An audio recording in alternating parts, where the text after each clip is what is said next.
উঁচু পাহাড়ের কোলে ঘেরা একটা ছোট্ট গ্রাম, নাম মাটিরাঙ্গা।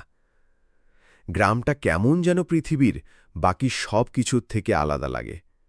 মেঘেরা এখানে রাস্তা ছুঁয়ে যায়, আর বাতাসে থাকে শীতল। পাহাড়ি রাস্তা দিয়ে প্রতিদিন স্কুলে যায় দীপ নামে এক ছোট্ট ছেলে। তার বয়স 10, হাতে মায়ের দেওয়া ছোট্ট টিফিন বক্স, আর চোখে অদ্ভুত কৌতূহল। পাহাড়ি রাস্তাগুলো অন্যরকম। এখানে পাথরগুলো যেন কথা বলে, গাছেরা যেন বাতাসে গান গায়। দ্বীপ প্রায় হাঁটতে হাঁটতে থেমে পড়ে, শুনে বাতাসে গাছের পাতার শব্দ, দেখে মেঘেদের নাচ। বাড়ি যাওয়ার পথে হঠাৎ এক বুড়ো লোককে দেখল সে, লাঠি হাতে, কাঁধে বস্তা। লোকটা হাঁটছেন ধীরে ধীরে। বৃদ্ধ লোকটিকে দেখে দ্বীপের কথা বলতে মন চাইল।